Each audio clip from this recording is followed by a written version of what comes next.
Regardons à ce qui nous est révélé du Seigneur ressuscité et conquérant, et affermissons notre base de victoire personnelle. Il est écrit dans Apocalypse 1,18 « Je suis le premier, le dernier, le vivant, je tiens les clés ».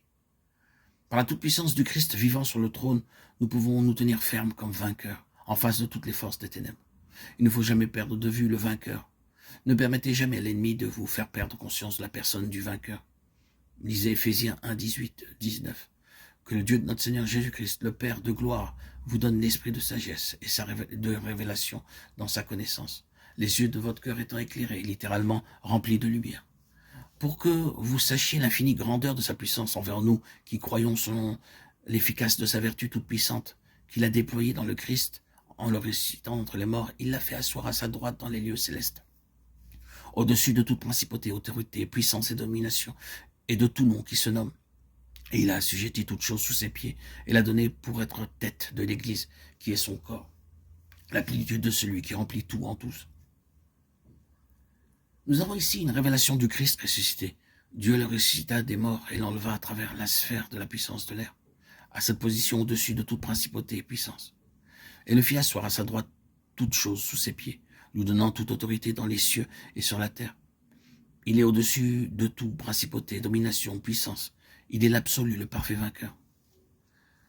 Dans le chapitre suivant, l'apôtre descend de cette merveilleuse vision du conquérant que seul le Saint-Esprit peut révéler à une âme, à la sphère terrestre, et il décrit l'état de la race humaine et l'œuvre accomplie dans le croyant pour l'unir avec le Seigneur ressuscité.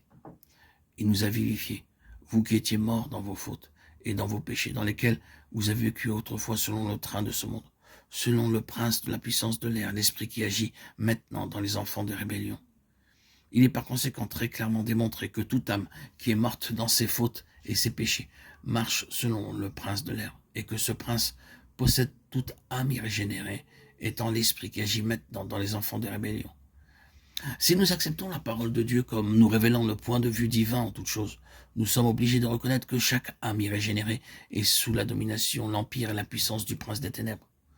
Ce point de vue divin n'est nullement modifié par l'éducation ou la position sociale de ces âmes. Si vous ne regardez pas les hommes irrégénérés comme perdus, vous ne pourrez pas être des instruments utiles pour leur salut.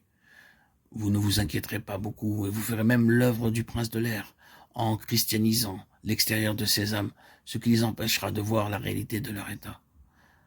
Paul descend des hauteurs de cette glorieuse vision pour faire une description rapide de la sphère humaine, puis il y remonte, disant « Lorsque nous étions morts, il nous a vivifiés ensemble avec Christ. Il nous a ressuscités ensemble et nous a fait asseoir ensemble dans les lieux célestes en Jésus-Christ. » Éphésiens 2, 5, 6. Pouvons-nous avoir un tableau plus complet du péché de Satan, de Christ et de notre position vis-à-vis de chacun que celui-ci?